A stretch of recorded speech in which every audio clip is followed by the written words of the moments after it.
Where do I see myself? I just want to continue to try to announce the biggest fights that somebody will let me announce, whether that's in dirty boxing or elsewhere, or MMA or Muay Thai, or who knows what the future holds. I mean, I'll tell you the truth.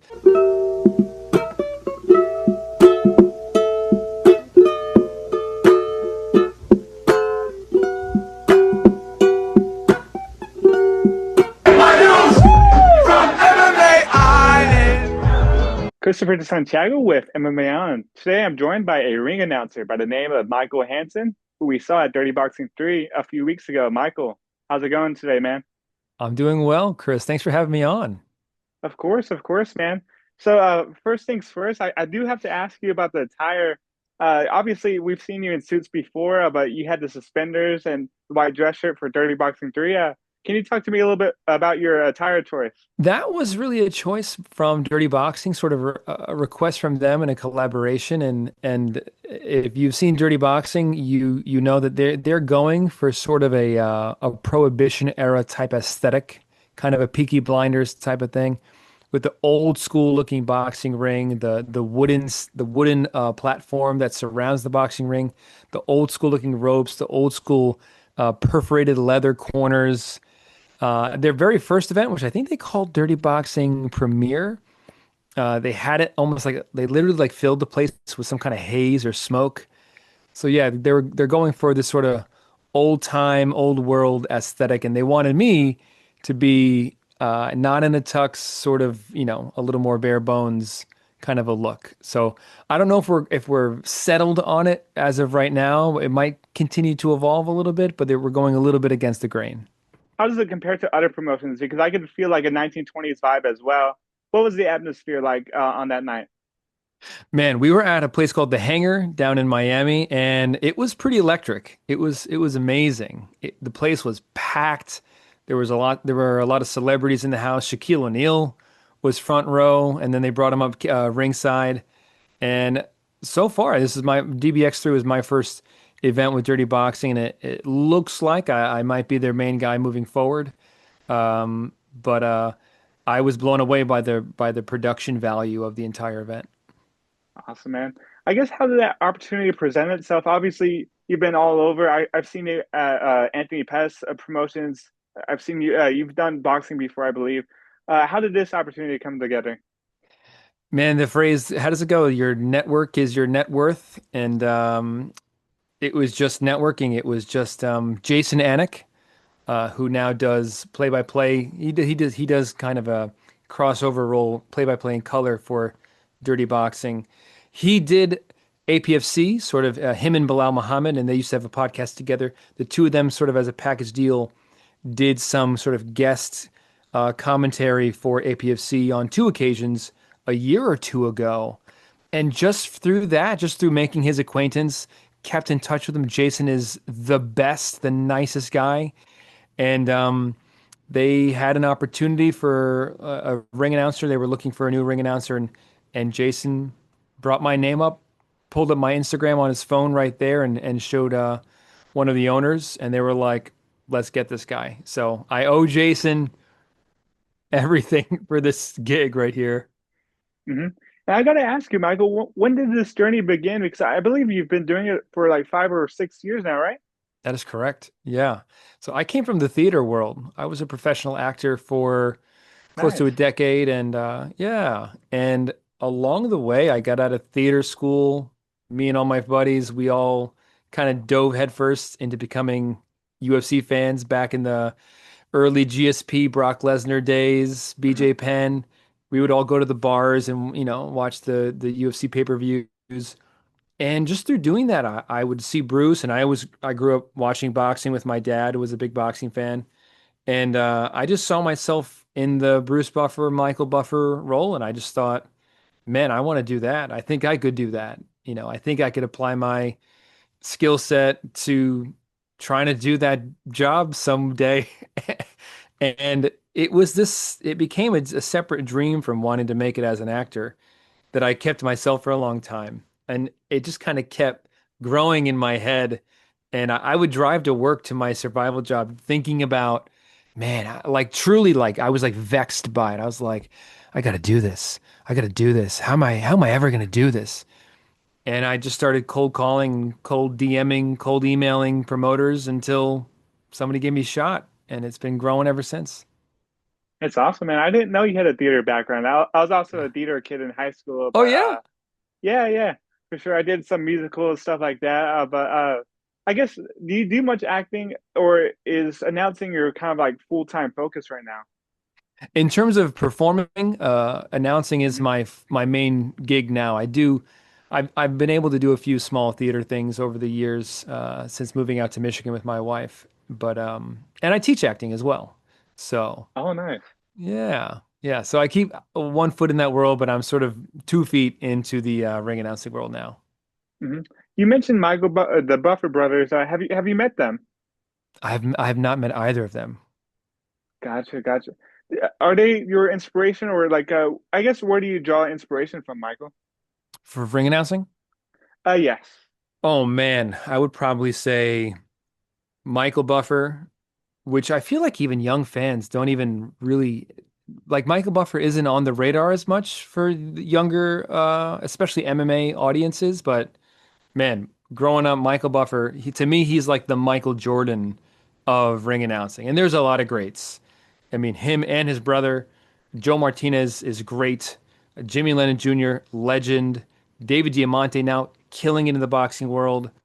Um, but for me, Michael Buffer, he's my guy. That's my guy right there. And I love Bruce too because I'm a huge MMA fan and a big UFC fan, more than a boxing fan now. So Bruce is also like one of one, man. Nobody can do Bruce like Bruce. And the two it's crazy that these two brothers, half brothers, are both just together like the two crown jewels of the ring announcing universe. It's pretty wild.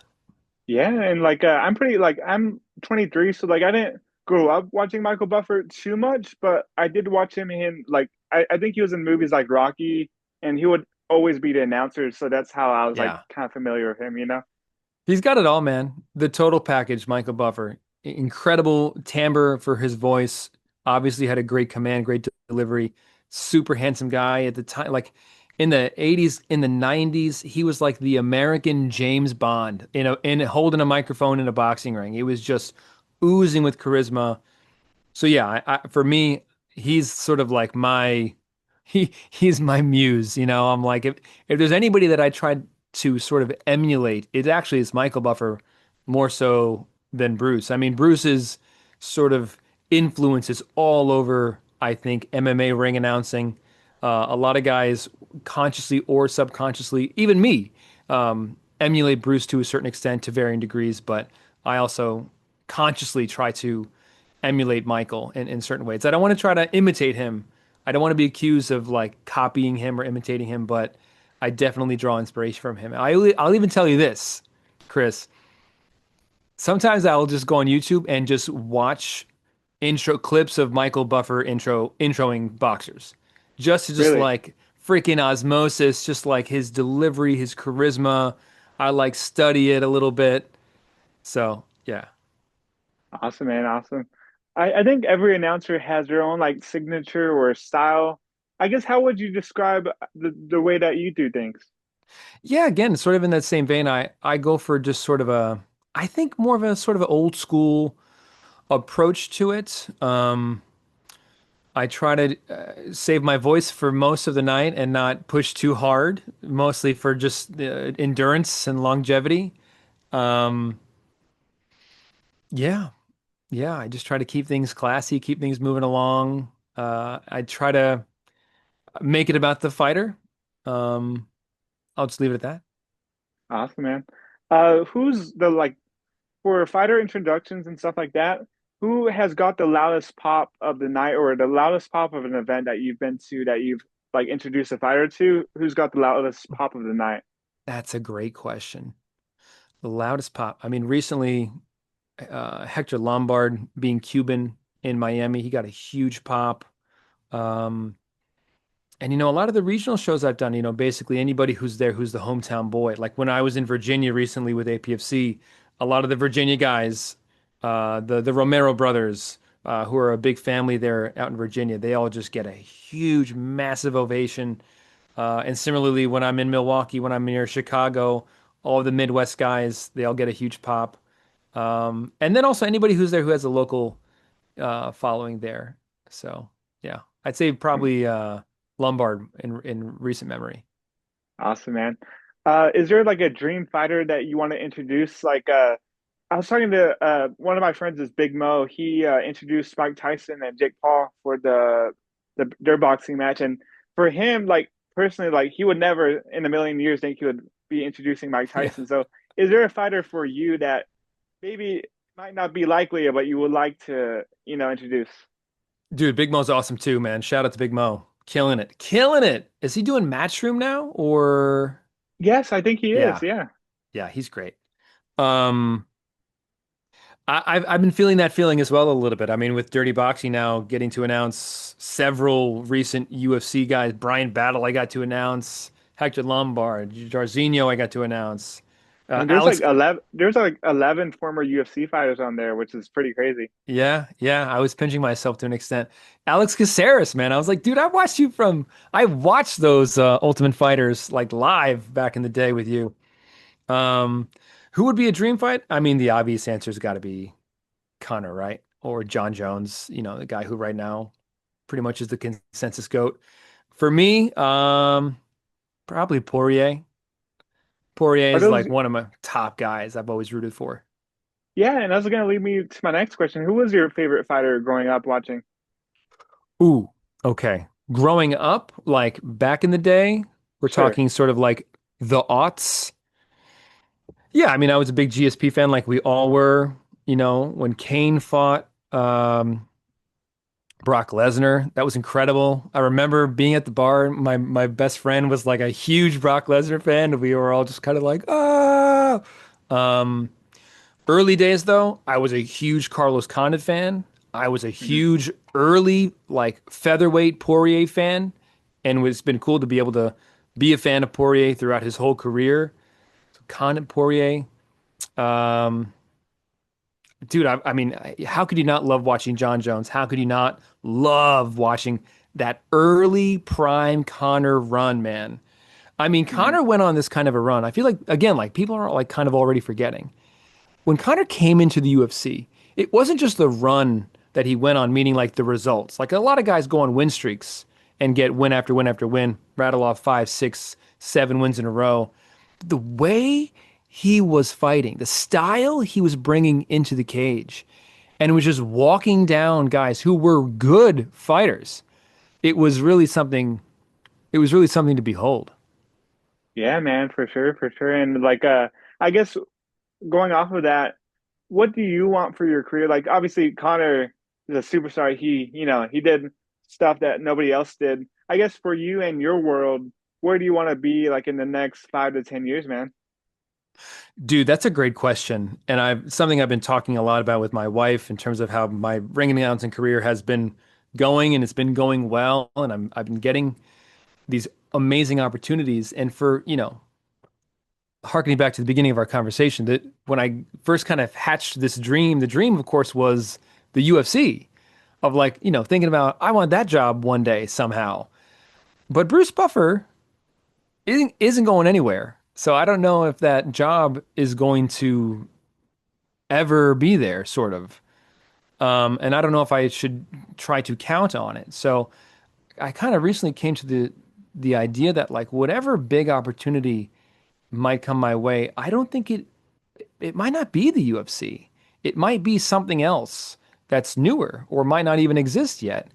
And yeah, so where do I see myself? I just want to continue to try to announce the biggest fights that somebody will let me announce, whether that's in dirty boxing or elsewhere or MMA or Muay Thai or who knows what the future holds. I mean, I'll tell you the truth. I'm pretty excited about dirty boxing right now. I think the product that they're bringing now to the combat sports world is truly something new and refreshing and different, and I think it really has some legs. Yeah, yeah. So I'm pretty Uh, happy there. yeah, for sure. Do you have a favorite suit that you've worn to an event? Because I see on Instagram there's like a lot of photos. It's like asking me which is my favorite child. linen one recently that I wore to Virginia that I liked Oh, a lot, nice. and Very cool, it man. fit really well. It's from Suit Supply. Suit Supply, where's my check, man? No, okay. And this cream one, love a cream dinner jacket. Awesome, Michael. Is there anything that you want to say to the fans out there watching before I let you go, man? Oh, I appreciate everything. You can find me on Instagram at the Michael Hanson or the Michael Hanson because there's a lot of Michael Hansons out there. So appreciate you Well, having this me is on, the Chris. Michael Hanson I'm talking to. That's Thanks so right. much, Michael. Thank you, Chris. Thanks for having me on. Looking forward to the next one.